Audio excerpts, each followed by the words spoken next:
Samantha had two best friends named Jenny and Amber.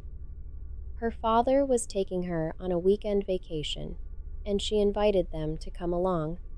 Her family owned a cabin in the woods, and on Friday evening, her father drove the girls up there. "See that lake?" asked Samantha when they arrived. "That's Lake Samantha. My dad grew up here.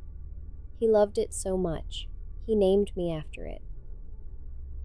That night, after they had unpacked their things, the three girls sat around and thought of ways to amuse themselves.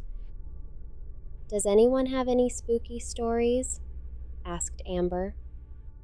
"I have one," said Jenny. "It's a true story, too. It happened to a friend of mine. She was babysitting these two little kids one night. She's sitting in the dark by herself watching TV, and the phone rings. She goes over and answers it, and hears a voice on the other end, breathing really heavy, and it says, 'Have you checked on the children?'" "Jenny, come on," Amber interrupted. "Everybody's heard that one. That's the lamest scary story ever. Does anyone else have a story? One that's actually true?" "I know one," Samantha said. "About 10 minutes hike from here. There's an old broken down house. We passed it on the way up here. It's out in the middle of nowhere, tucked away off a narrow little side road. A long time ago, a man lived there. His family were really wealthy, and they owned hundreds of acres of land around here.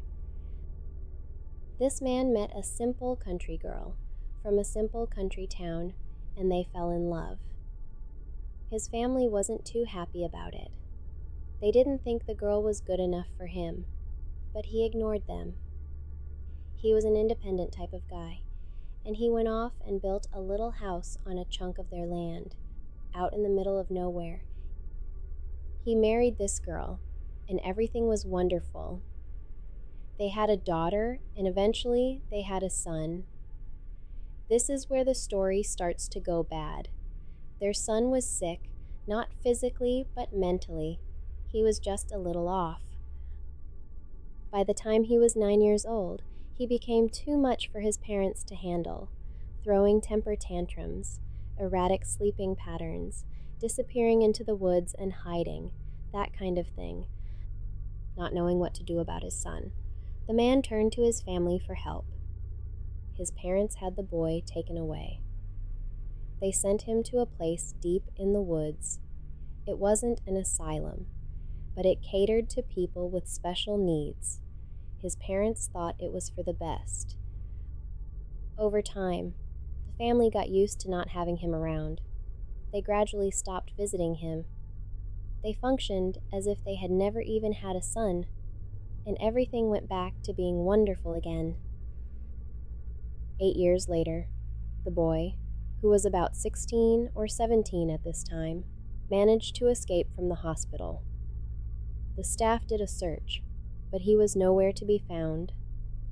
His family was notified, and they were devastated. They were worried for his safety. He had been alone in the wilderness for weeks, and he was probably dead.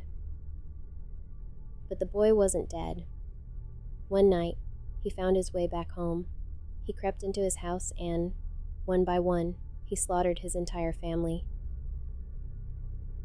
His father, his mother, his sister, all of them chopped to pieces. With the blood still dripping from his axe, he disappeared into the woods. When the remains of his family were discovered a few days later, the townsfolk in the surrounding area were horrified. The police tried to find the boy, but it was no use. To this day, he has never been found. Since then, every year, around harvest time, people have started to go missing, and in their place, a corn husk doll would be left behind. Legend has it, the boy still roams the woods around these parts. The surrounding towns have bought into the legend, and they hang dolls by their front door for protection. They say if the boy sees a doll hanging from the door of a house, he will pass that house by and leave the residence in peace. Nobody knows if it's true or not, but there's a doll hanging from the door of every house in town." "That's so creepy," cried Jenny. "Do you have a doll on your door?" "Of course," said Samantha. "My dad says he doesn't believe the legend, but we hung one just in case." "I think I just wet my underwear," said Amber. "Apparently, the house is still haunted by the ghosts of his murdered family, and if you go up there late at night, you can hear the whole thing take place all over again. Do you think we could go up there?" Jenny asked. "Sure," said Samantha. "But tomorrow, during daylight, there's no sense in tempting fate." That night, the girls slept in the same room, huddled together, trying to pretend they weren't frightened by the story, and expecting to hear something tapping at the window at any moment. The next morning, Samantha's father made them all a big breakfast, and they went down to the lake for a swim. Around noon, they decided to make the trip up to the old haunted house. After a while, Samantha spotted something half buried in the dirt. It was some sort of book. She dug it out and dusted it off. The girls gathered around as she opened it and began to flip through the yellowed pages. "It's like a diary or something," said Samantha. "Maybe it's his diary," Jenny whispered. "Whose diary?" asked Amber. "The guy," said Jenny. "The guy that killed his family." Samantha read the diary aloud as the others listened. "There's a dedication inscribed inside the cover," she said. "It reads, 'To my family, who I love and cherish, and who will always be with me. September 5th, 1987. It has been hard alone. All they had to do was talk to me. They could not talk to me. I hear their voices late at night sometimes. I hear their screams. It is cold and dark. I needed love. They did not love me. The medicines are gone. I am free, free from all of them. If they could not love me, they had to go. Dark sleep for everyone. I hear their voices still, always screaming.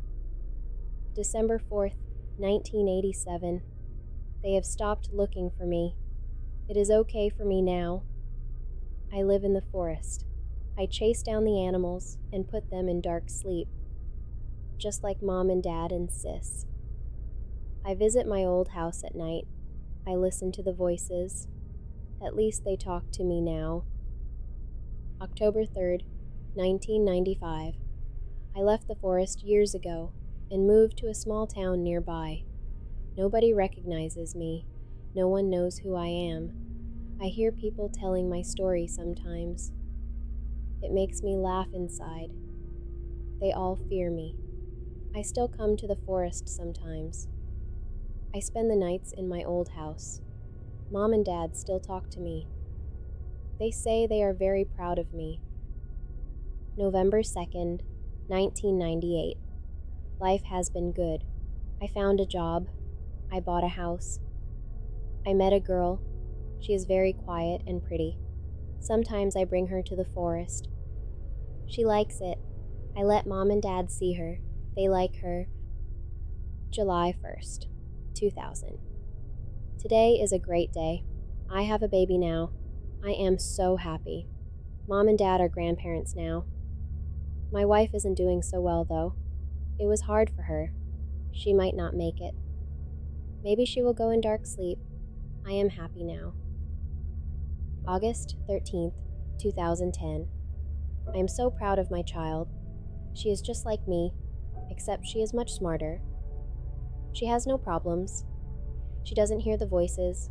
She goes to school and has lots of friends. Not like me. Sometimes I take her to the woods.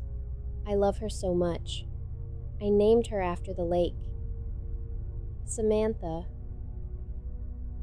For a few moments after Samantha stopped reading, there was a stunned silence.